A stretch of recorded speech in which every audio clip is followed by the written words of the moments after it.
Julius Robert Oppenheimer, April 22, 1904, February 18, 1967, was an American theoretical physicist and director of the Los Alamos Laboratory during World War II. He is often credited as the father of the atomic bomb for his role in organizing the Manhattan Project, the research and development undertaking that created the first nuclear weapons. Born to German Jewish immigrants in New York City, Oppenheimer earned a bachelor's degree in chemistry from Harvard University in 1925 and a PhD in physics from the University of Göttingen in Germany in 1927. After research at other institutions, he joined the physics department at the University of California, Berkeley, where he became a full professor in 1936. He made significant contributions to theoretical physics, including achievements in quantum mechanics and nuclear physics, such as the Born-Oppenheimer approximation for molecular wave functions, work on the theory of electrons and positrons, the Oppenheimer-Phillips process in nuclear fusion, and the first prediction of quantum tunneling. With his students, he also made contributions to the theory of neutron stars and black holes, quantum field theory, and the interactions of cosmic rays. In 1942, Oppenheimer was recruited to work on the Manhattan Project, and in 1943 was appointed director of the project's Los Alamos Laboratory in New Mexico, tasked with developing the first nuclear weapons. His leadership and scientific expertise were instrumental in the success of the project. On July 16, 1945, he was present at the Trinity test of the first atomic bomb. In August 1945, the weapons were used in the bombings of Hiroshima and Nagasaki in Japan, which remained the only use of nuclear weapons in an armed conflict. In 1947, Oppenheimer became the director of the Institute for Advanced Study in Princeton, New Jersey, and chaired the influential General Advisory Committee of the newly created United States Atomic Energy Commission. He lobbied for international control of nuclear power to avert nuclear proliferation and a nuclear arms race with the Soviet Union. He opposed the development of the hydrogen bomb during a 1949-1950 governmental debate on the question and subsequently took positions on defense-related issues that provoked the ire of some U.S. government and military factions. During the Second Red Scare, Oppenheimer's stances, together with past associations he had with people and organizations affiliated with the Communist Party USA, led to the revocation of his security clearance following a 1954 security hearing. In 1963, President John F. Kennedy awarded him, and Lyndon B. Johnson presented him with, the Enrico Fermi Award as a gesture of political rehabilitation. In 2022, the U.S. government vacated its 1954 decision, saying that the process had been flawed. J. Robert Oppenheimer was born into a non-observant Jewish family in New York City on April 22, 1904 to L.A. Nee Friedman, a painter, and Julius Seligman Oppenheimer, a painter, and Julius Seligman Oppenheimer, a successful textile importer. Julius was born in Hanau, then part of the Hesse-Nassau province of the Kingdom of Prussia, and came to the United States as a teenager in 1888 with few resources, no money, no baccalaureate studies, and no knowledge of the English language. He was hired by a textile company and within a decade was an executive there, eventually becoming wealthy. In 1912, the family moved to an apartment on the 11th floor of 155 Riverside Drive, near West 88th Street, Manhattan, an area known for luxurious mansions and townhouses. Their art collection included works by Pablo Picasso and Edouard Vuillard, and at least 3 original paintings by Vincent van Gogh. Robert had a younger brother, Frank, who also became a physicist and who later founded the Exploratorium Science Museum in San Francisco. Oppenheimer was initially educated at Alcuin Preparatory School. In 1911, he entered the Ethical Culture Society School. This had been founded by Felix Adler to promote a form of ethical training based on the ethical culture movement, whose motto was Deed Before Creed. His father had been a member of the society for many years, serving on its board of trustees from 1907 to 1915. Oppenheimer was a versatile scholar interested in English and French literature, and particularly in mineralogy. He completed the 3rd and 4th grades in 1 year and skipped half of the 8th grade. During his final year at prep school, Oppenheimer became interested in chemistry. He graduated in 1921 and entered Harvard College 1 year later at age 18 because he suffered an attack of colitis while prospecting in Joachimsthal during a family summer vacation in Europe. To help him recover from the illness, his father enlisted the help of his English teacher Herbert Smith, who took him to New Mexico, where Oppenheimer fell in love with horseback riding in the southwestern United States. Oppenheimer majored in chemistry, but Harvard required science students to also study history, literature, and philosophy or mathematics. He compensated for his late start by taking 6 courses each term and was admitted to the Undergraduate Honor Society Phi Beta Kappa. In his first year, he was admitted to graduate standing in physics on the basis of independent study, which meant he was not required to take the basic classes and could enroll instead in advanced ones. He was attracted to experimental physics by a course on thermodynamics taught by Percy Bridgman. In 1925, after only 3 years of study, Oppenheimer graduated from Harvard with a Bachelor of Arts, summa cum laude. In 1924, Oppenheimer was informed that he had been accepted into Christ's College, Cambridge. He wrote to Ernest Rutherford requesting permission to work at the Cavendish Laboratory. Bridgman provided Oppenheimer with a recommendation which conceded that Oppenheimer's clumsiness in the laboratory made it apparent his forte was not experimental, but rather theoretical physics. Rutherford was unimpressed, but Oppenheimer went to Cambridge in the hope of landing another offer. He was ultimately accepted by J.J. Thomson on condition that he complete a basic laboratory course. Oppenheimer was very unhappy at Cambridge and wrote to a friend, "I am having a pretty bad time. The lab work is a terrible bore, and I am so bad at it that it is impossible to feel that I am learning anything." He developed an antagonistic relationship with his tutor, Patrick Blackett. While on vacation, as recalled by his friend Francis Ferguson, Oppenheimer once confessed that he had left an apple doused with noxious chemicals on Blackett's desk. While Ferguson's account is the only detailed version of this event, Oppenheimer's parents were alerted by university authorities who considered placing him on probation. His parents successfully lobbied the authorities not to do so. Oppenheimer was a tall, thin chain smoker who often neglected to eat during periods of intense thought and concentration. Many of his friends said he had self-destructive tendencies. A disturbing event occurred when he took a vacation from his studies in Cambridge to meet up with Ferguson in Paris. Ferguson noticed that Oppenheimer was not well. To help distract him from his depression, Ferguson told Oppenheimer that he, Ferguson, was to marry his girlfriend, Frances Keeley. Oppenheimer did not take the news well. He jumped on Ferguson and tried to strangle him. Although Ferguson easily fended off the attack, the episode convinced him of Oppenheimer's deep psychological troubles. Throughout his life, Oppenheimer was plagued by periods of depression, and he once told his brother, "I need physics more than friends." In 1926, Oppenheimer left Cambridge for the University of Göttingen to the University of Göttingen to study under Max Born. Göttingen was one of the world's leading centers for theoretical physics.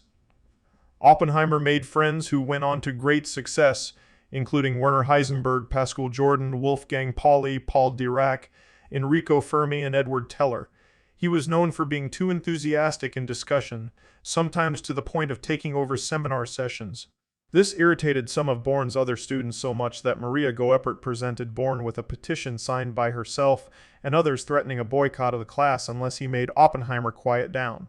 Born left it out on his desk where Oppenheimer could read it, and it was effective without a word being said.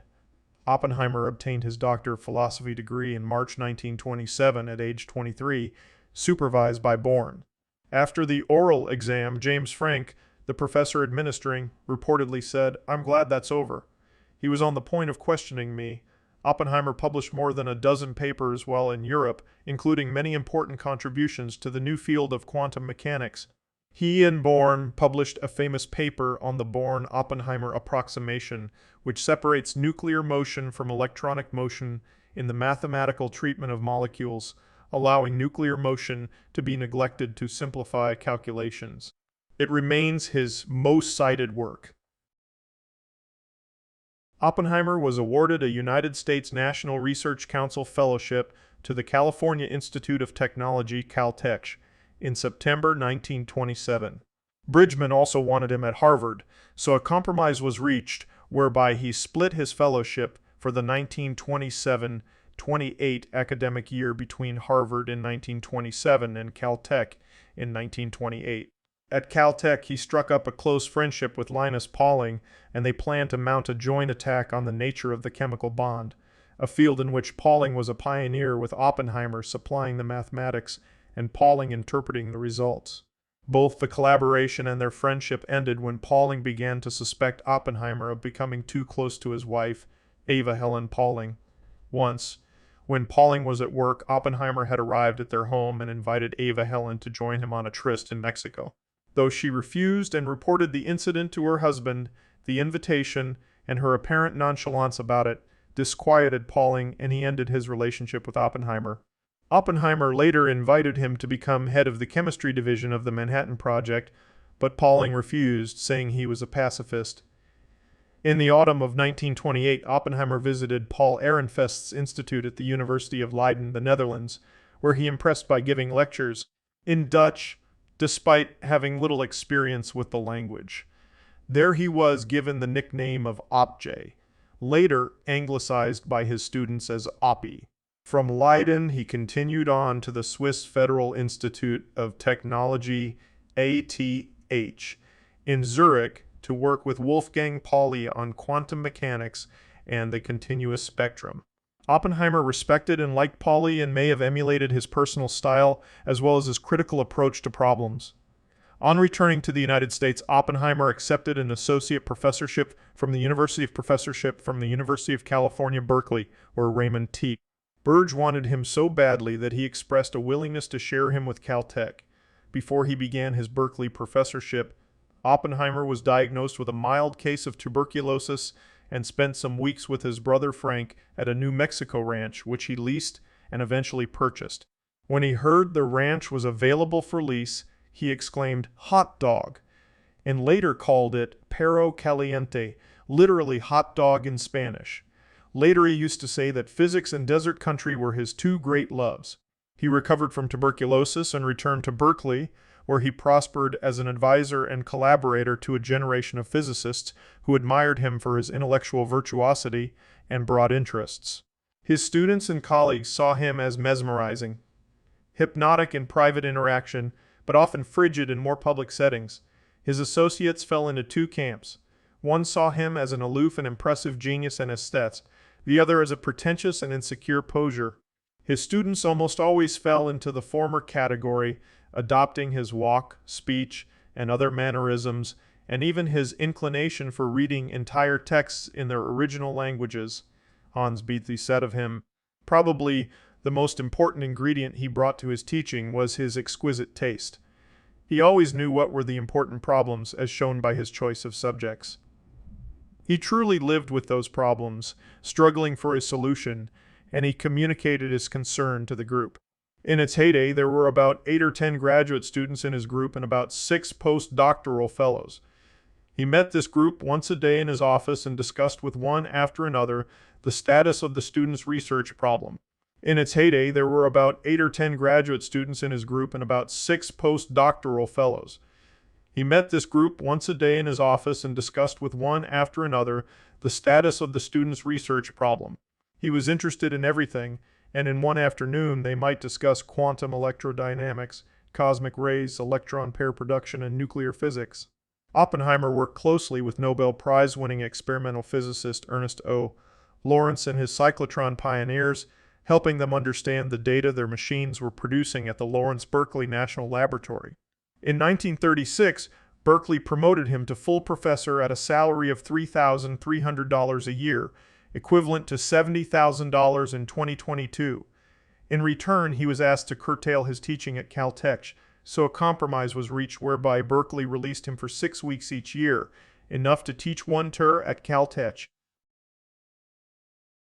Oppenheimer did important research in theoretical astronomy, especially as related to general relativity and nuclear theory, nuclear physics, spectroscopy, and quantum field theory, including its extension into quantum electrodynamics. The formal mathematics of relativistic quantum mechanics also attracted his attention, although he doubted its validity. His work predicted many later finds, which include the neutron mason and neutron star. Initially, his major interest was the theory of the continuous spectrum, and his first published paper, in 1926, concerned the quantum theory of molecular band spectra. He developed a method to carry out calculations of its transition probabilities. He calculated the photoelectric effect for hydrogen and X-rays, obtaining the absorption coefficient at the chi edge. His calculations accorded with observations of the X-ray absorption of the X-ray absorption of the Sun, but not helium. Years later, it was realized that the Sun was largely composed of hydrogen and that his calculations were correct. Oppenheimer made important contributions to the theory of cosmic ray showers and started work that eventually led to descriptions of quantum tunneling. In 1931, he co-wrote a paper on the relativistic theory of the photoelectric effect with his student Harvey Hall, in which, based on empirical evidence, he correctly disputed Dirac's assertion that two of the energy levels of the hydrogen atom have the same energy. Subsequently, one of his doctoral students, Willis Lamb, determined that this was a consequence of what became known as the Lamb shift, for which Lamb was awarded the Nobel Prize in Physics in 1955. With his first doctoral student, Melba Phillips, Oppenheimer worked on calculations of artificial radioactivity under bombardment by deuterons. When Ernest Lawrence and Edwin Macmillan bombarded nuclei with deuterons, they found the results agreed closely with the predictions of George Gamow, but when higher energies and heavier nuclei were involved, the results did not conform to the theory. In 1935, Oppenheimer and Phillips worked out a theory, now known as the Oppenheimer-Phillips process, to explain the results. This theory is still in use today. As early as 1930, Oppenheimer wrote a paper that essentially predicted the existence of the positron. This was after a paper by Paul Dirac proposed that electrons could have both a positive charge and negative energy. Dirac's paper introduced an equation known as the Dirac equation that unified quantum mechanics, special relativity, and the then new concept of electron spin to explain the Zeeman effect. Oppenheimer, drawing on the body of experimental evidence, rejected the idea that the predicted positively charged electrons were protons. He argued that they would have to have the same mass as an electron, whereas experiments showed that protons were much heavier than electrons. 2 years later, Carl David Anderson discovered the positron, for which he received the 1936 Nobel Prize in Physics. In the late 1930s, Oppenheimer became interested in astrophysics, most likely through his friendship with Richard Tolman, resulting in a series of papers. In the first of these, a 1938 paper co-written with Robert Serber titled On the Stability of Stellar Neutron Cores, Oppenheimer explored the properties of white dwarfs. This was followed by a paper co-written with one of his students, George Volkoff, on massive neutron cores, in which they demonstrated that there was a limit, the so-called Tolman-Oppenheimer Volkoff limit to the mass of stars beyond which they would not remain stable as neutron stars, and would undergo gravitational collapse. In 1939, Oppenheimer and another of his students, Hartland Snyder, produced the paper on continued gravitational contraction, which predicted the existence of what are today known as black holes. After the Born-Oppenheimer approximation paper, these papers remain his most cited and were key factors in the rejuvenation of astrophysical research in the United States in the 1950s, mainly by John A. Wheeler. Oppenheimer's papers were considered difficult to understand even by the standards of the abstract topics he was expert in.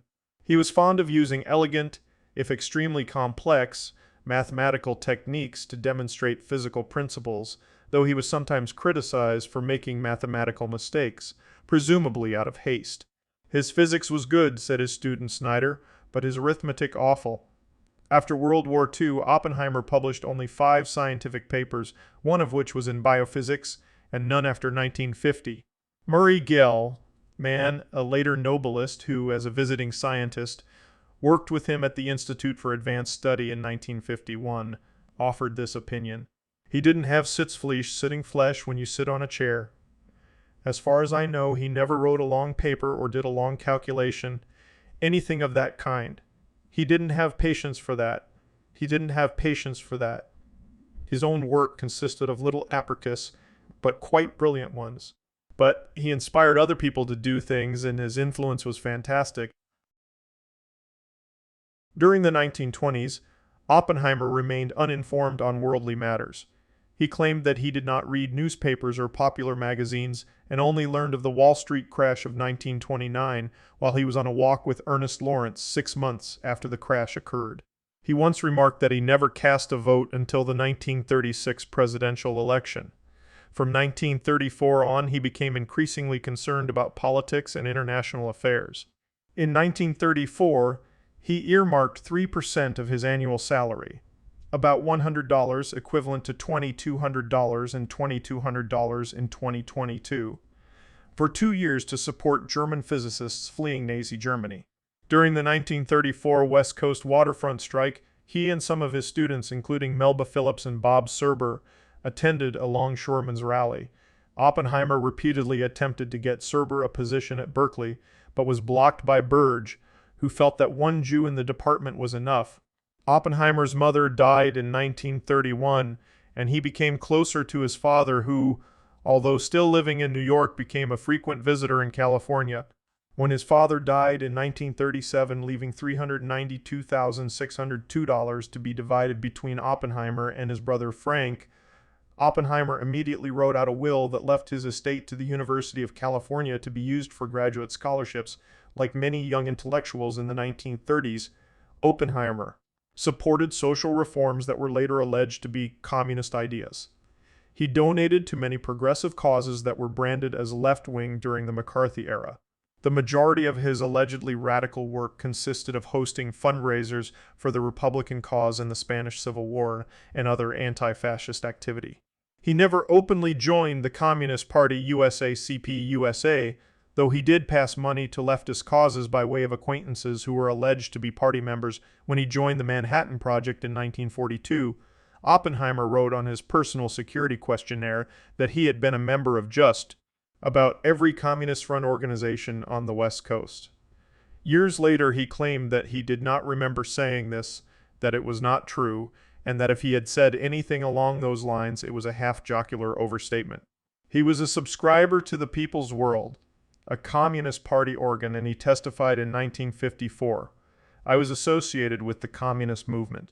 From 1937 to 1942, Oppenheimer was a member at Berkeley of what he called a discussion group, which was later identified by fellow members Hayakon Chevalier and Gordon Griffiths as a closed, secret unit of the Communist Party for Berkeley faculty. The FBI opened a file on Oppenheimer in March 1941. It recorded that he attended a meeting in December 1940 at Chevalier's home that was also attended by the Communist Party's California State Secretary, William Schneiderman, and its treasurer, Isaac Fokoff. The FBI noted that Oppenheimer was on the executive committee of the American Civil Liberties Union, which it considered a communist front organization. Shortly thereafter, the FBI added Oppenheimer to its custodial detention index for arrest in case of national emergency. Oppenheimer's party membership, or lack thereof, has been debated. Almost all historians agree he had strong left-wing views during this time and interacted with party members, but it is disputed whether he was officially a member of the party. At his 1954 security clearance hearings, he denied being a member of the Communist Party, but identified himself as a fellow traveler, which he defined as someone who agrees with many of communism's goals, but is not willing to blindly follow orders from any Communist Party apparatus. August 1940 apparatus. In August 1943, he volunteered to Manhattan Project security agents that George Eltonton, whom he did not know, had solicited 3 men at Los Alamos for nuclear secrets on behalf of the Soviet Union. When pressed on the issue in later interviews, Oppenheimer admitted that the only person who had approached him was his friend Hayakon Chevalier, a Berkeley professor of French literature, who had mentioned the matter privately at a dinner at Oppenheimer's house. Brigadier General Leslie R. Groves, Jr., the director of the Manhattan Project, thought Oppenheimer too important to the project to be ousted over this suspicious behavior. On July 20, 1943, he wrote to the Manhattan Engineer District, "In accordance with my verbal directions of July 15, it is desired that clearance be issued to Julius Robert Oppenheimer without delay, irrespective of the information which you have concerning Mr. Oppenheimer. He is absolutely essential to the project." In 1936, Oppenheimer became involved with Jean Tatlock, the daughter of a Berkeley literature professor and a student at Stanford University School of Medicine. The two had similar political views. She wrote for the Western Worker, a Communist Party newspaper. In 1939, after a tempestuous relationship, Tatlock broke up with Oppenheimer. In August of that year, he met Catherine Kitty Poening, a radical Berkeley student and former Communist Party member. Kitty had been married before. Her first marriage lasted only a few months. Her second common-law marriage husband was Joe Dallet, an active member of the Communist Party who was killed in the Spanish Civil War. Kitty returned to the United States, where she obtained a Bachelor of Arts degree in botany from the University of Pennsylvania. There she married Richard Harrison, a physician and medical researcher, in 1938. In June 1939, Kitty and Harrison moved to Pasadena, California, where he became chief of radiology at a local hospital, and she enrolled as a graduate student at the University of California, Los Angeles. Oppenheimer and Kitty created a minor scandal by sleeping together after one of Tolman's parties. In the summer of 1940, she stayed with Oppenheimer at his ranch in New Mexico. She finally asked Harrison for a divorce when she found out she was pregnant. When he refused, she obtained a quick divorce in Reno, Nevada, and took Oppenheimer as her fourth husband on November 1, 1940. Their first child, Peter, was born in May 1941, and their second, Catherine Tony, was born in Los Alamos, New Mexico, on December 7, 1944. During his marriage, Oppenheimer rekindled his affair with Tatlock. Later, their continued contact became an issue in his security clearance hearings because of Tatlock's communist associations. Throughout the development of the atomic bomb, Oppenheimer was under investigation by both the FBI and the Manhattan Project's internal security arm for his past left-wing associations. He was followed by Army security agents during a trip to California in June 1943 to visit Tatlock, who was suffering from depression. Oppenheimer spent the night in her apartment. Tatlock committed suicide on January 4, 1944, leaving Oppenheimer deeply grieved. Many of Oppenheimer's closest associates were active in the Communist Party in the 1930s or 1940s, including his brother Frank, Frank's wife Jackie, Kitty Tatlock, his landlady Mary Ellen Washburn, and several of his graduate students at Berkeley. Oppenheimer's diverse interests sometimes interrupted his focus on science. He liked things that were difficult, and since much of the scientific work appeared easy for him, he developed an interest in the mystical and the cryptic. After going to Harvard 1922-25, he began to acquaint himself with the classical Hindu texts through their English translations. He also had an interest in learning languages and learned Sanskrit under Arthur W. Ryder at Berkeley in 1933. He eventually read the Hindu scriptures such as the Bhagavad Gita and the Upanishads in their original Sanskrit and deeply pondered them. He later cited the Gita as one of the books that most shaped his philosophy of life. He wrote to his brother that the Gita was very easy and quite marvelous, and called it the most beautiful philosophical song existing in any known tongue. He later gave copies of it as presents to his friends, and kept a personal, worn-out copy on the bookshelf by his desk. He even nicknamed his car Garuda, the mount bird of the Hindu god Vishnu. Nonetheless, Oppenheimer never became a Hindu in the traditional sense. He did not join any temple nor pray to any god. He was really taken by the charm and the general wisdom of the Bhagavad Gita, said his brother. Oppenheimer's interest in Hindu thought is speculated to have started from his earlier association with Niels Bohr. Both Bohr and Oppenheimer had been very analytical and critical about the ancient Hindu mythological stories and the metaphysics embedded in them. In one conversation with David Hawkins before the war, while talking about the literature of ancient Greece, Oppenheimer remarked, "I've read the Greeks. I find the Hindus deeper." His close confidant and colleague, Isidore Rabi, who had seen Oppenheimer throughout his Berkeley, Los Alamos, and Princeton years wondering why men of Oppenheimer's gifts do not discover everything worth discovering, reflected that Oppenheimer was overeducated in those fields which lie outside the scientific tradition, such as his interest in religion, in the Hindu religion in particular, which resulted in a feeling for the mystery of the universe that surrounded him almost like a fog. He saw physics clearly, looking toward what had already been done But at the border, he tended to feel there was much more of the mysterious and novel than there actually was. He turned away from the hard, crude methods of theoretical physics into a mystical realm of broad intuition. In Oppenheimer, the element of earthiness was feeble. Yet it was essentially this spiritual quality, this refinement as expressed in speech and manner, that was the basis of his charisma. He never expressed himself completely. He always left a feeling that there were depths of sensibility and insight not yet revealed. These may be the qualities of the born leader who seems to have reserves of uncommitted strength. In spite of this, observers such as Nobel Prize-winning physicist Luis Alvarez have suggested that if he had lived long enough to see his predictions substantiated by experiment, Oppenheimer might have won a Nobel Prize for his work on gravitational collapse concerning neutron stars and black holes. In retrospect, some physicists and historians consider this his most important contribution, though it was not taken up by other scientists in his lifetime. The physicist and historian Abraham Pais once asked Oppenheimer what he considered his most important scientific contributions. Oppenheimer cited his work on electrons and positrons, not his work on gravitational contraction. Oppenheimer was nominated for the Nobel Prize for Physics 3 times, in 1946, 1951, and 1967, but never won.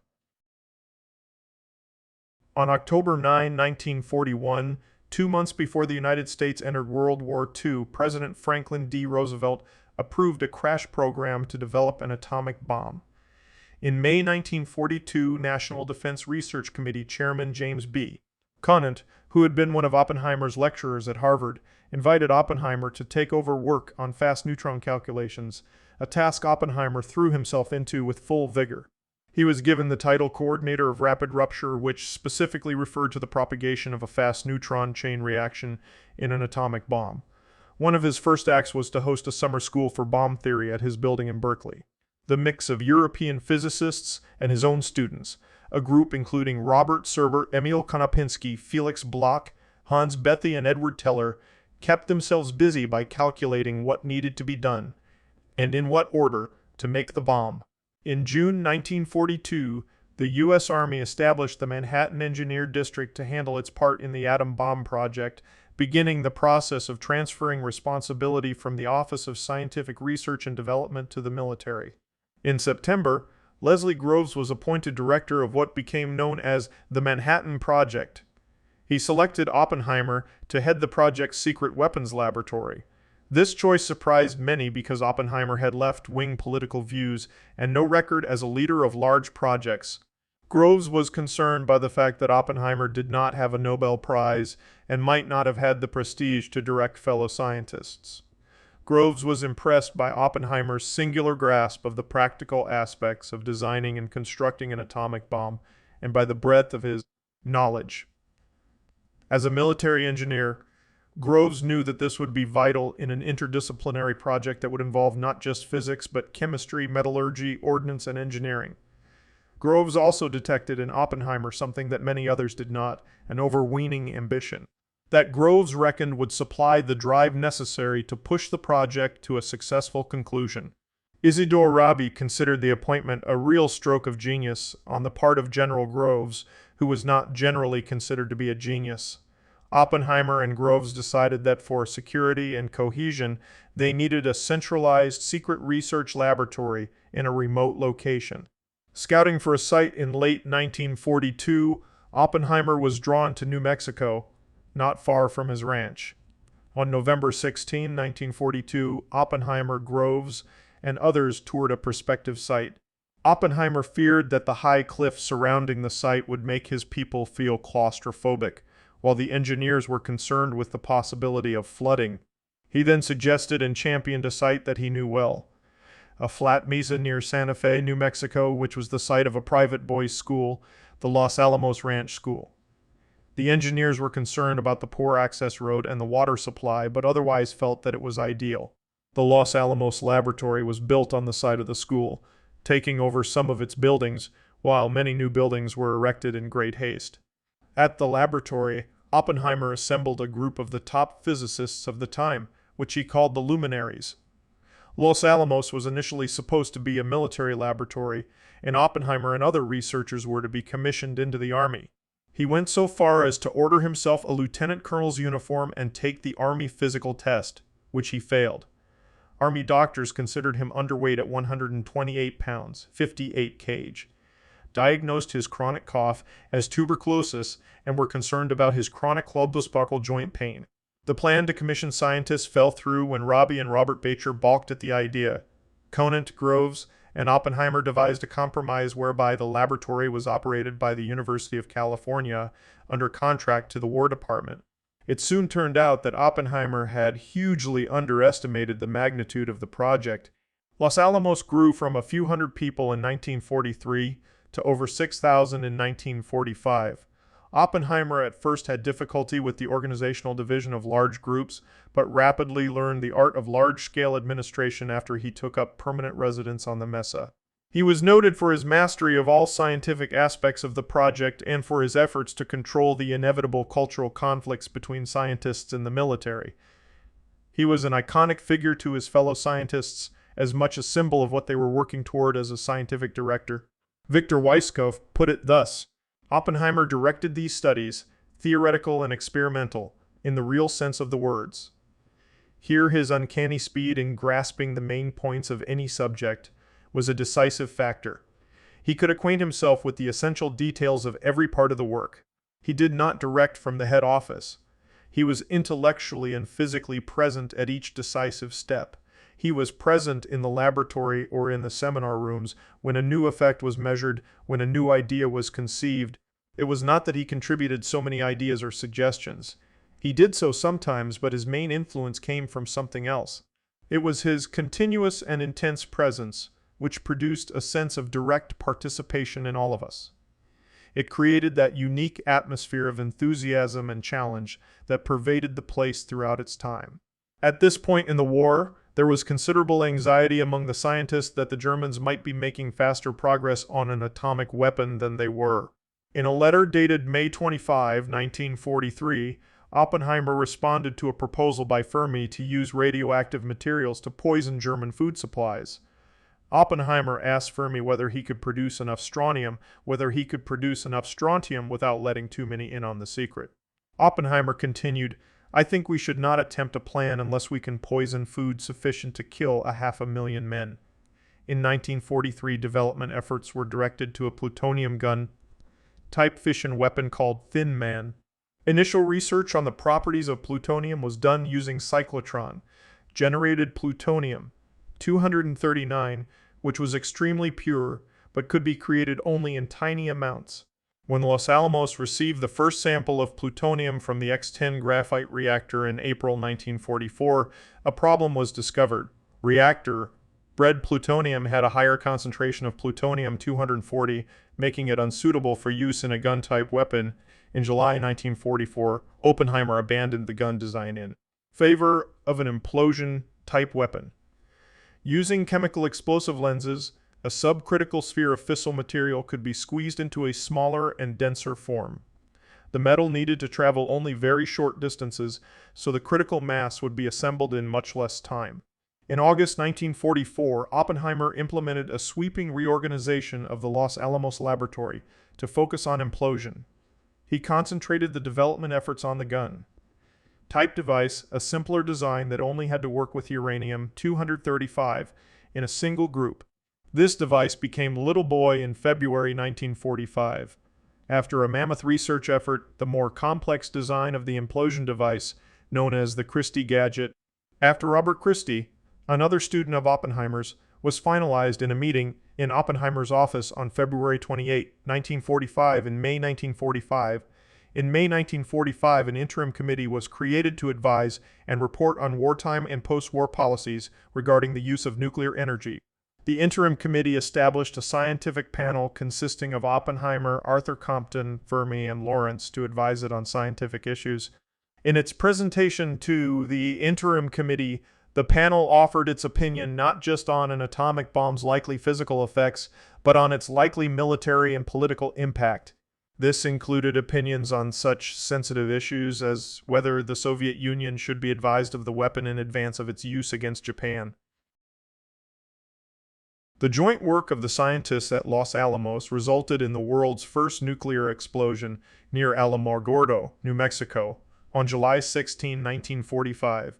Oppenheimer had given the site the code name Trinity in mid-1944, and said later that it was from one of John Donne's holy sonnets.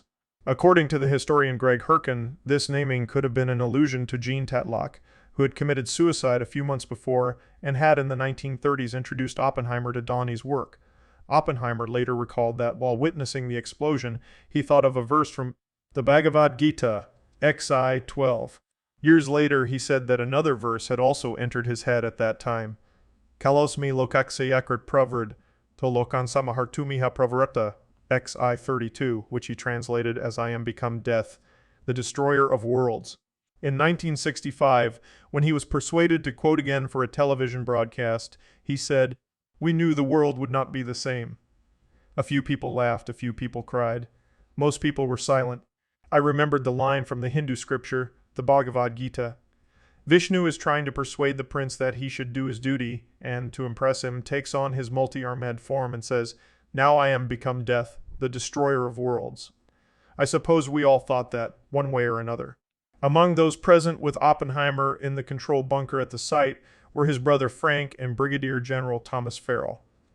When Jeremy Bernstein asked Frank what Robert's first words after the test had been, the answer was, "I guess it worked." Farrell summarized Robert's reaction as follows. Dr. Oppenheimer, on whom had rested a very heavy burden, grew tenser as the last seconds ticked off. He scarcely breathed. He held onto a post to steady himself. For the last few seconds he stared directly ahead, and then when the announcer shouted "now," and there came this tremendous burst of light, followed shortly thereafter by the deep growling roar of the explosion, his face relaxed into an expression of tremendous relief. Robbie noticed Oppenheimer's disconcerting triumphalism. I'll never forget his walk. I'll never forget the way he stepped out of the car. His walk was like high noon. This kind of strut. He had done it. At an assembly at Los Alamos on August 6, the evening of the atomic bombing of Hiroshima, Oppenheimer took to the stage and clasped his hands together like a prize-winning boxer, while the crowd cheered. He noted his regret the weapon had not been available in time to use against Nazi Germany. But he and many of the project staff were very upset about the bombing of Nagasaki, as they did not feel the second bomb was necessary from a military point of view. He traveled to Washington on August 17 to deliver a letter to Secretary of War Henry L. Stimson expressing his revulsion and his wish to see nuclear weapons banned. In October 1945, Oppenheimer was granted an interview with President Harry S. Truman. The meeting went badly after Oppenheimer said he felt he had blood on my hands. The remark infuriated Truman and put an end to the meeting. Truman later told his Undersecretary of State Dean Acheson, "I don't want to see that son of a bitch in this office ever again." For his services as director of Los Alamos, Oppenheimer was awarded the Medal for Merit by President Truman in 1946. The Manhattan Project was top secret and did not become public knowledge until after the bombings of Hiroshima and Nagasaki, and Oppenheimer became a national spokesman for science who was emblematic of a new type of technocratic power. He became a household name and his portrait appeared on the covers of Life and Time. Nuclear physics became a powerful force as all governments of the world began to realize the strategic and political power that came with nuclear weapons. Like many scientists of his generation, he felt that security from atomic bombs would come only from a transnational organization such as the newly formed United Nations, which could institute a program to stifle a nuclear arms race. In November 1945, Oppenheimer left Los Alamos to return to Caltech, but soon found that his heart was no longer in teaching. In 1947, he accepted an offer from Lewis Strauss to take up the directorship of the Institute for Advanced Study in Princeton, New Jersey. This meant moving back east and leaving Ruth Tolman, the wife of his friend Richard Tolman, with whom he had begun an affair after leaving Los Alamos. The job came with a salary of $20,000 per annum, plus rent-free accommodation in the director's house, a 17th century manor with a cook and groundskeeper, surrounded by 265 acres, 107 ha, of woodlands. He collected European furniture and French Post, Impressionist, and Fauvist artworks. His art collection included works by Cézanne, Derain, Despiau, de Vlaminck, Picasso, Rembrandt, Renoir, Van Gogh, and Van Guillard. Oppenheimer brought together intellectuals at the height of their powers and from a variety of disciplines to answer the most pertinent questions of the age. He directed and encouraged the research of many well-known scientists, including Freeman Dyson and the duo of Chen-Ning Yang and Sung Deo Lee, who won a Nobel Prize for their discovery of parity non-conservation. He also instituted temporary memberships for scholars from the humanities such as T.S. Eliot and George F. Kennan. Some of these activities were resented by a few members of the mathematics faculty who wanted the institute to stay a bastion of pure scientific research. Abraham Pais said that Oppenheimer himself thought that one of his failures at the institute was being unable to bring together scholars from the natural sciences and the humanities during a series of conferences in New York from 1947 through 1947 through 1949. Physicists switched back from war work to theoretical issues. Under Oppenheimer's direction, physicists tackled the greatest outstanding problem of the pre-war years: infinite, divergent, and nonsensical expressions in the quantum electrodynamics of elementary particles. Julian Schwinger, Richard Feynman, and Shinichiro Tominaga tackled the problem of regularization and developed techniques that became known as renormalization. Freeman Dyson was able to prove that their procedures gave similar results. The problem of meson absorption and Hideki Yukawa's theory of mesons as the carrier particles of the strong nuclear force were also tackled. Probing questions from Oppenheimer prompted Robert Marshak's innovative two-meson hypothesis that there are actually two types of mesons, pions, and muons. This led to Cecil Frank Powell's breakthrough and subsequent Nobel Prize for the discovery of the pion.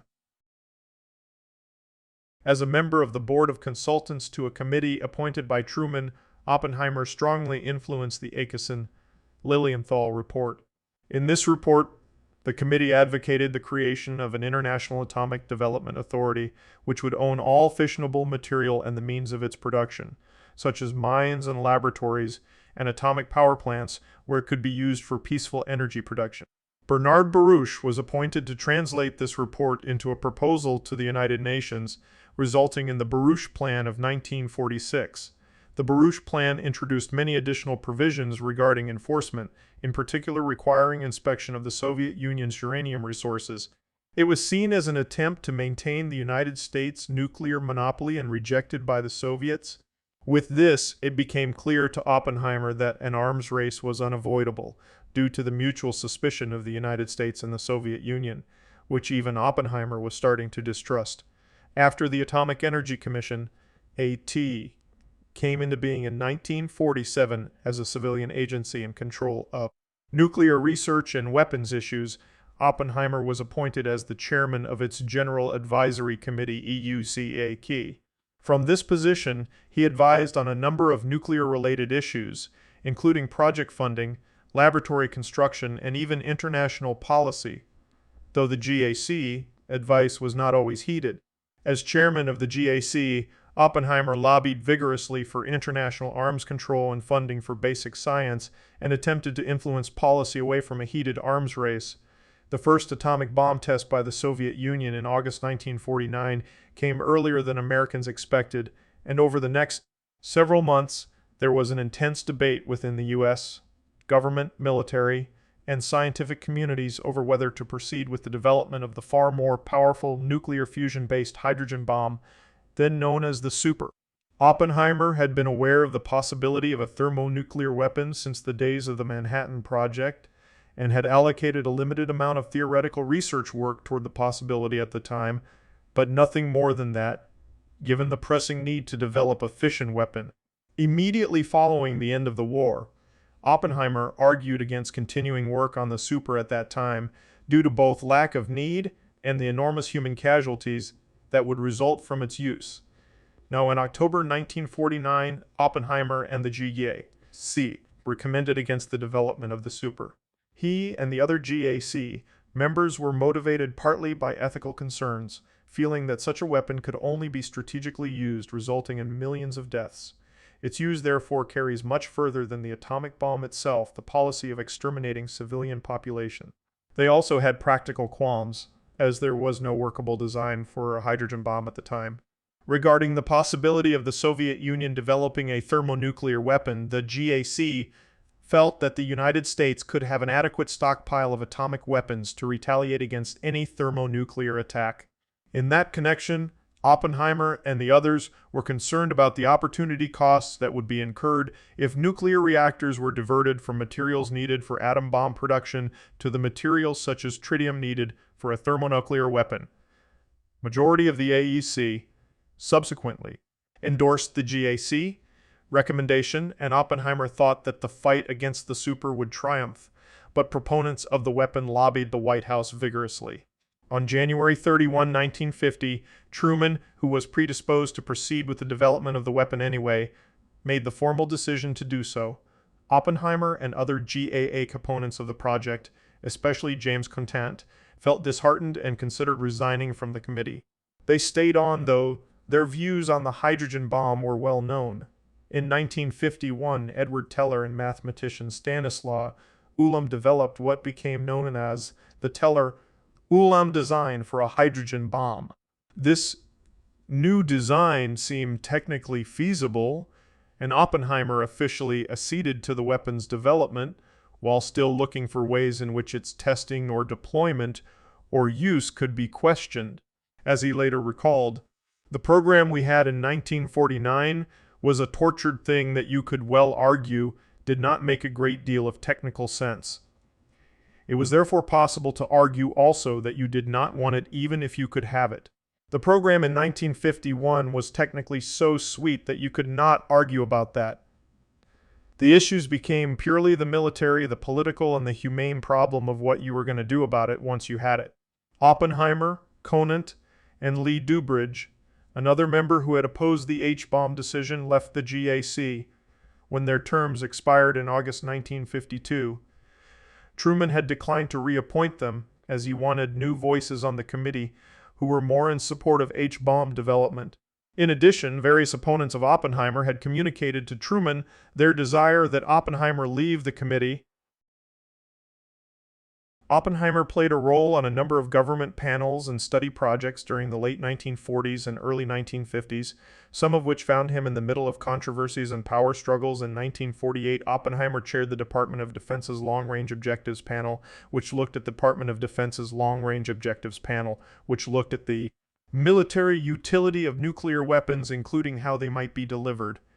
After a year's worth of study, in spring 1952, Oppenheimer wrote the draft report of Project GIABABUR-L, which examined the dangers of nuclear fallout. Oppenheimer was also a member of the Science Advisory Committee of the Office of Defense Mobilization.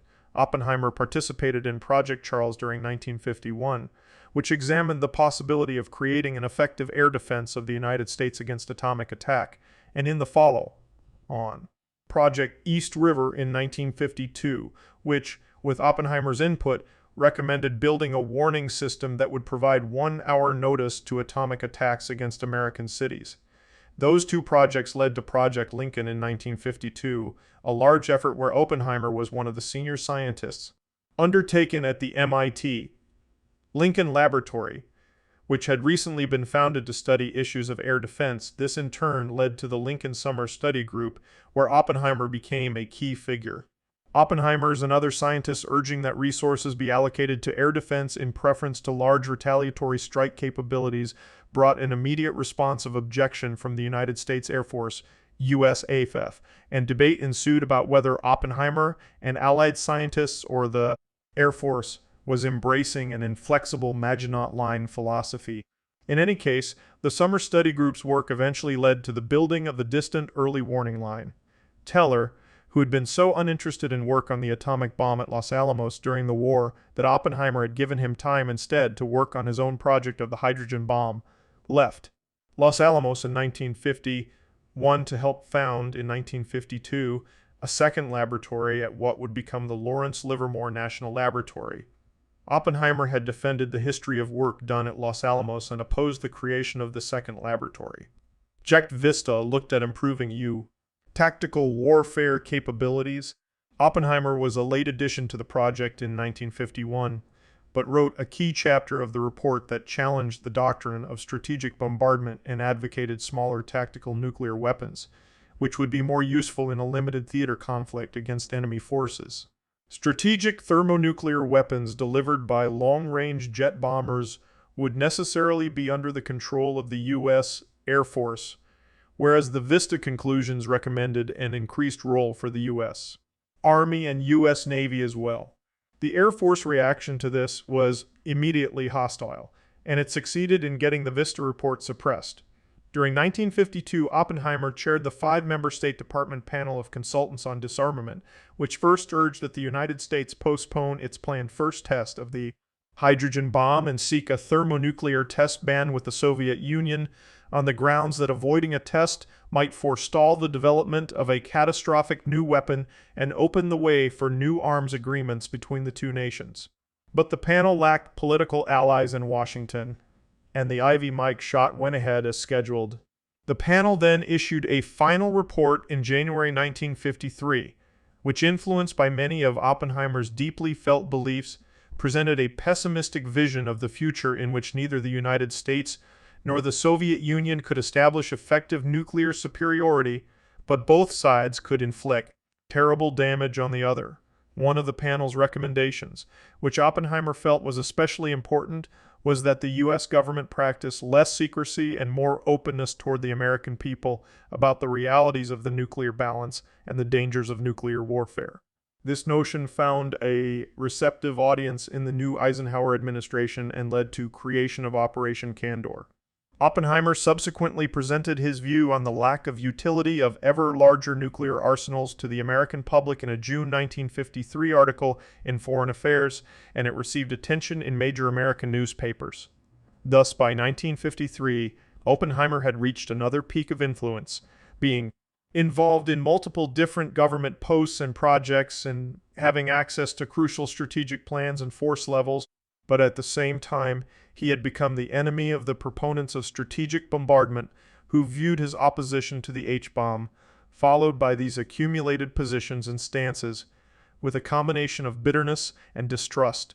This view was paired with their fear that Oppenheimer's fame and powers of persuasion had made him dangerously influential in government, military, and scientific circles. The FBI, under J. Edgar Hoover, had been following Oppenheimer since before the war, when he showed communist sympathies as a professor at Berkeley and had been close to members of the Communist Party, including his wife and brother. They strongly suspected that he himself was a member of the party, based on wiretaps in which party members referred to him or appeared to refer to him as a communist, as well as reports from informers within the party. He had been under close surveillance since the early 1940s, his home and office bugged, his phone tapped, and his mail opened. The FBI furnished Oppenheimer's political enemies with evidence that intimated communist ties. These enemies included Strauss, an AAEC commissioner who had long harbored resentment against Oppenheimer, both for his activity in opposing the hydrogen bomb and for his humiliation of Strauss before Congress some years earlier. Strauss had expressed opposition to exporting radioactive isotopes to other nations, and Oppenheimer had called them less important than electronic devices, but more important than, let us say, vitamins. On June 7, 1949, Oppenheimer testified before the House Un-American Activities Committee that he had associations with the Communist Party USA in the 1930s. He testified that some of his students, including David Bohm, Giovanni Rossi Lomanitz, Philip Morrison, Bernard Peters, and Joseph Weinberg had been communists at the time they had worked with him at Berkeley. Frank Oppenheimer and his wife Jackie testified before HUAC that they had been members of the Communist Party USAIA. Frank was subsequently fired from his University of Minnesota position. Unable to find work in physics for many years, he became a cattle rancher in Colorado. He later taught high school physics and was the founder of the San Francisco Exploratorium. The triggering event for the security hearing happened on November 7, 1953, when William Liscombe Borden, who until earlier in the year had been the executive director of the United States Congress Joint Committee on Atomic Energy, sent Hoover a letter saying that, more probably than not, J. Robert Oppenheimer is an agent of the Soviet Union.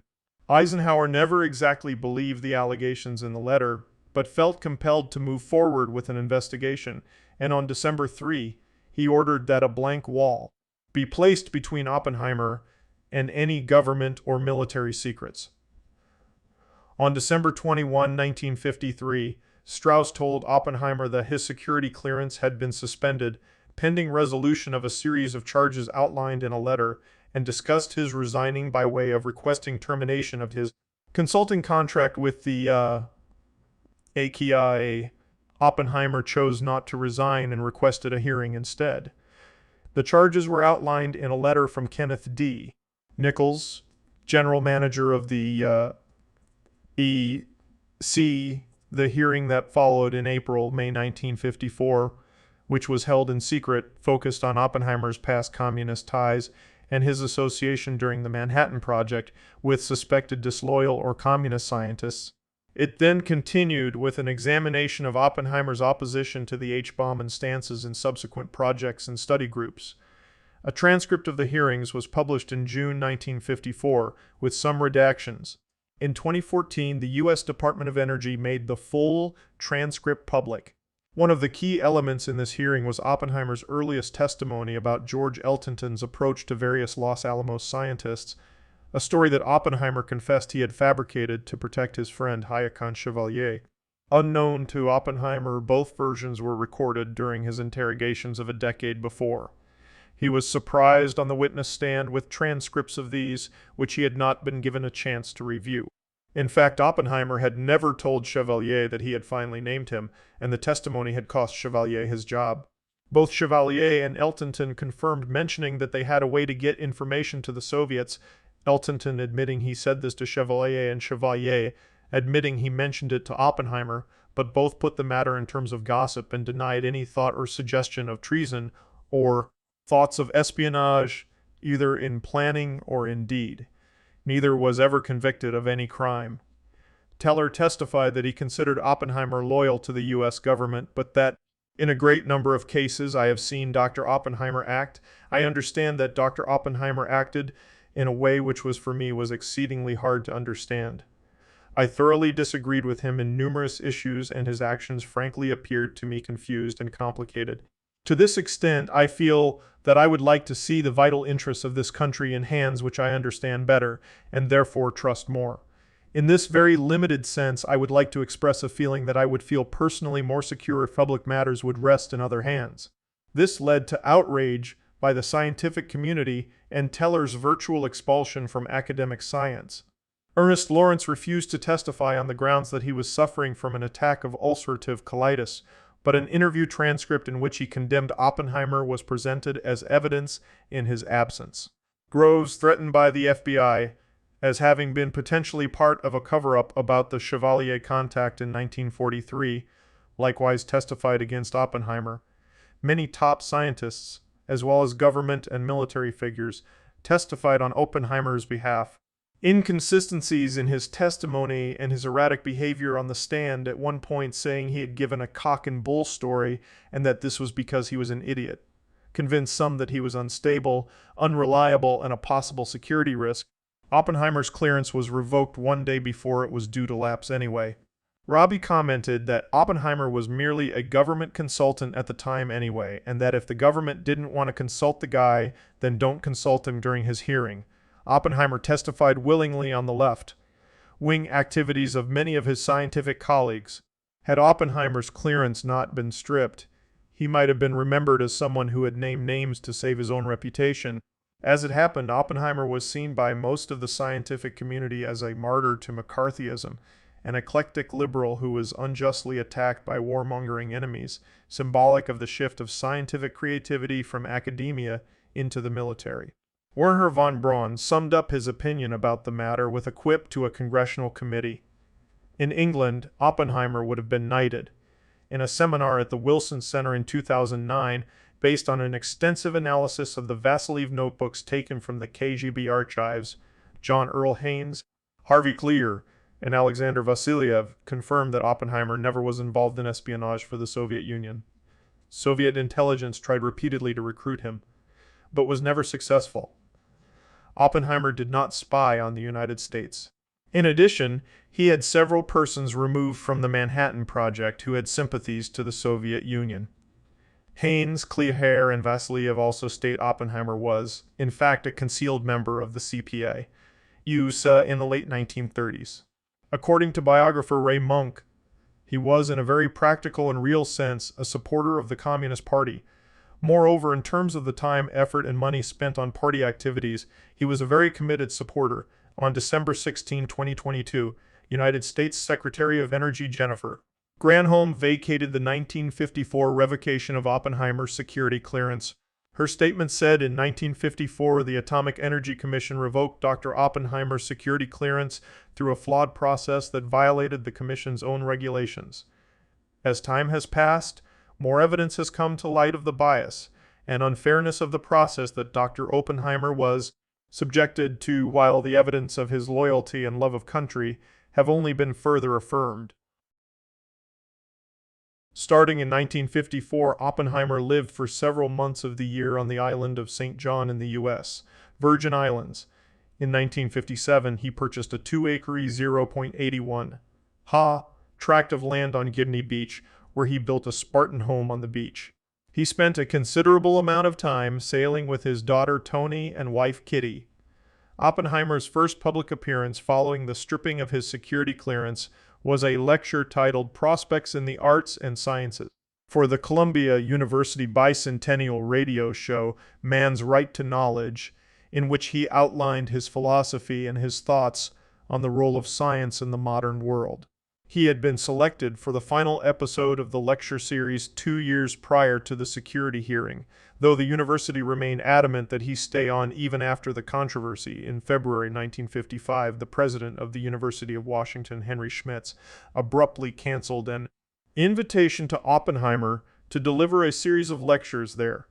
Schmitz's decision caused an uproar among the students. 1,200 of them signed a petition protesting the decision, and Schmitz was burned in effigy. While they marched in protest, the state of Washington outlawed the Communist Party and required all government employees to swear a loyalty oath. Edwin Albrecht Whaling, the chairman of the physics department and a colleague of Oppenheimer's from Berkeley, appealed to the university senate, and Schmitz's decision was overturned by a vote of 56 to 40. Oppenheimer stopped briefly in Seattle to change planes on a trip to Oregon and was joined for coffee during his layover by several University of Washington faculty, but Oppenheimer never lectured there. Oppenheimer was increasingly concerned about the potential danger that scientific inventions could pose to humanity. He joined with Albert Einstein, Bertrand Russell, Joseph Rotblat, and other eminent scientists and academics to establish what would eventually, in 1960, become the World Academy of Art and Science.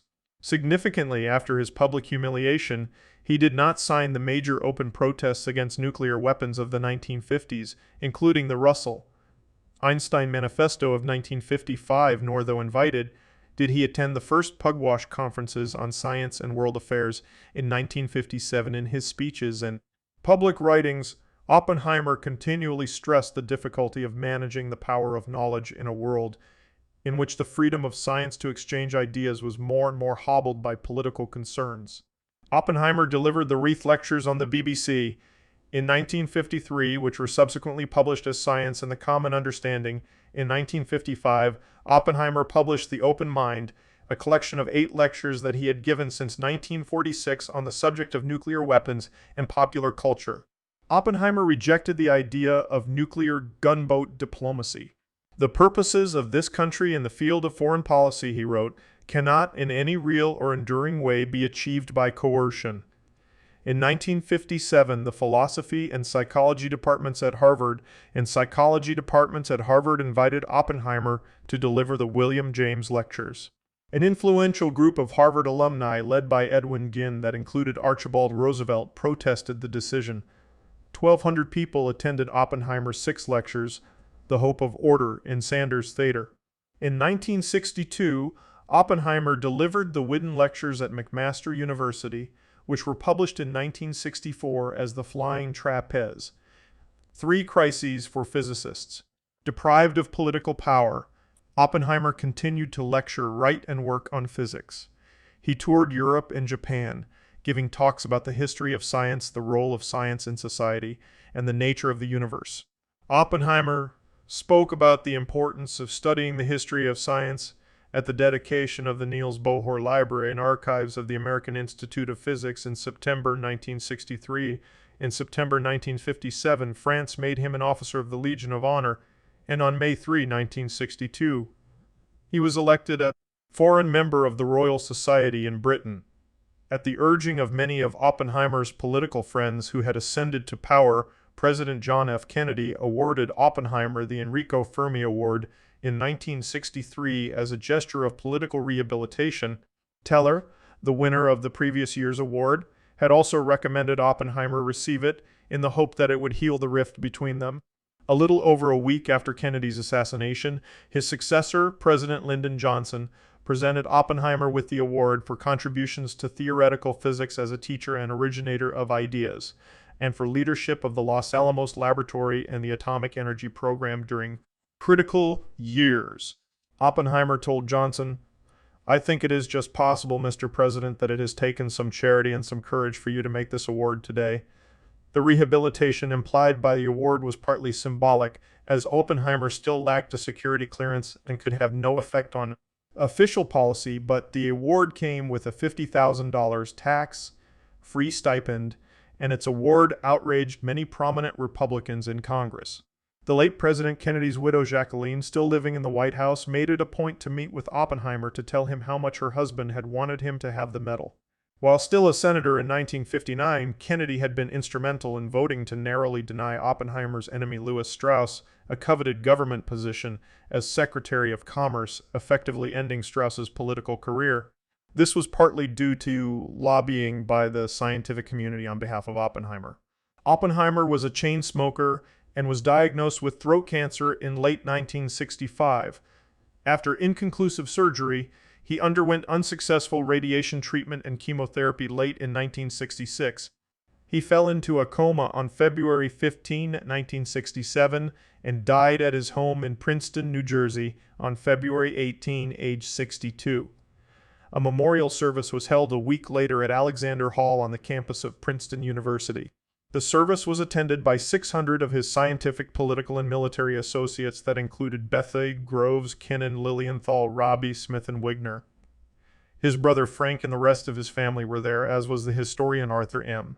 Schlesinger Jr., the novelist John O'Hara, and George Balanchine, the director of the New York City Ballet. Bethe, Kennan, and Smith gave brief eulogies. Oppenheimer's body was cremated and his ashes placed in an urn. His wife took the ashes to St. John and dropped the urn into the sea, within sight of the beach house. In October 1972, Kitty died, age 62, from an intestinal infection complicated by a pulmonary embolism. Oppenheimer's ranch in New Mexico was then inherited by their son Peter, and the beach property was inherited by their daughter Catherine Toni Oppenheimer Silber.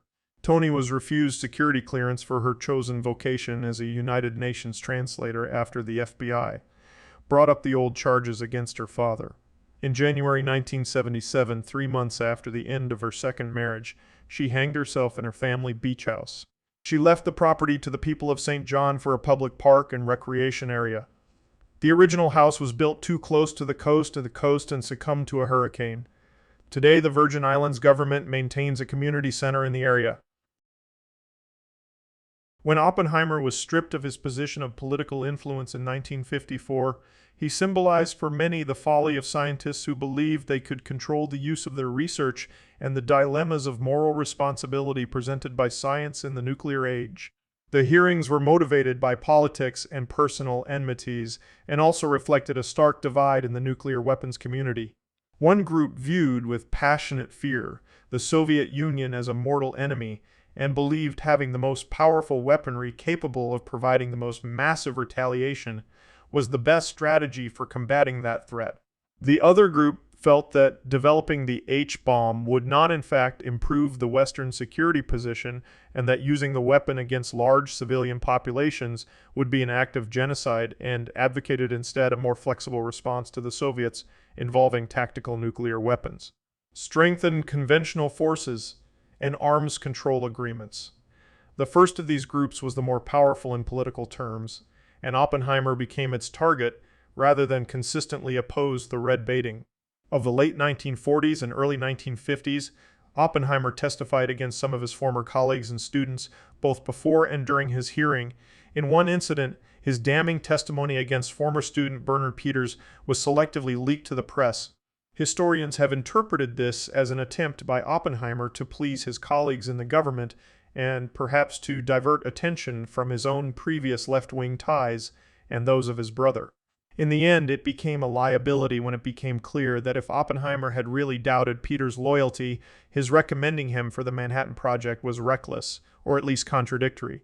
Popular depictions of Oppenheimer view his security struggles as a confrontation between right-wing militarists, symbolized by Teller, and left-wing intellectuals, symbolized by Oppenheimer over the moral question of weapons of mass destruction. The Oppenheimer story has often been viewed by biographers and historians as a modern tragedy.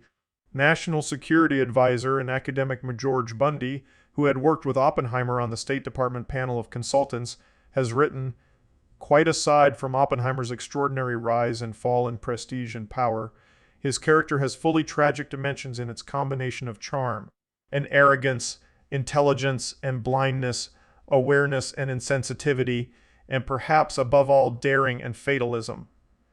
All these in different ways were turned against him in the hearings. The question of the scientist's responsibility toward humanity inspired Bertolt Brecht's drama Galileo, 1955, left its imprint on Friedrich Dürrenmatt's Die Physiker, and is the basis of the opera Dr. Atomic by John Adams, 2005, which was commissioned to portray Oppenheimer as a modern-day Faust. Heinrich Kippardt's play in the matter of J. Robert Oppenheimer, after appearing on West German television, had its theatrical release in Berlin and Munich in October 1964. Oppenheimer's objections resulted in an exchange of correspondence with Kippardt in which the playwright offered to make corrections but defended the play. It premiered in New York in June 1968, with Joseph Weisman in the Oppenheimer role. New York Times theater critic Clive Barnes called it an angry play and a partisan play that sided with Oppenheimer but portrayed the scientist as a tragic fool and genius. Oppenheimer had difficulty with this portrayal. After reading a transcript of Kippardt's play soon after it began to be performed, Oppenheimer threatened to sue the playwright, decrying improvisations which were contrary to history and to the nature of the people involved. Later, Oppenheimer told an interviewer, "The whole damn thing, his security hearing, was a farce, and these people are trying to make a tragedy out of it. I had never said that I had regretted participating in a responsible way in the making of the bomb. I said that perhaps Kippardt had forgotten Guernica, Coventry, Hamburg, Dresden, Dachau, Warsaw, and Tokyo, but I had not, and that if he found it so difficult to understand, he should write a play about something else." Oppenheimer is the subject of numerous biographies, including American Prometheus. The Triumph and Tragedy of J. Robert Oppenheimer, 2005, by Kai Bird and Martin J. Serwin, which won the Pulitzer Prize for Biography or Autobiography for 2006. The 1980 BBC TV serial Oppenheimer, starring Sam Waterston, won 3 BAFTA television awards. The Day After Trinity, a 1980 documentary about Oppenheimer and the building of the atomic bomb, was nominated for an Academy Award and received a Peabody Award. Oppenheimer's life is also explored in Tom Morton Smith's 2015 play Oppenheimer, and in the 1989 film Fat Man and Little Boy, where he was portrayed by Dwight Schultz. Also in 1989, David Strathairn played Oppenheimer in The Maid. David Strathairn played Oppenheimer in The Maid. In the 2023 American film Oppenheimer, directed by Christopher Nolan and based on American Prometheus, Oppenheimer is portrayed by actor Cillian Murphy. A Centennial Conference and exhibit were held in 2004 at Berkeley, with the proceedings of the conference published in 2005 as reappraising Oppenheimer.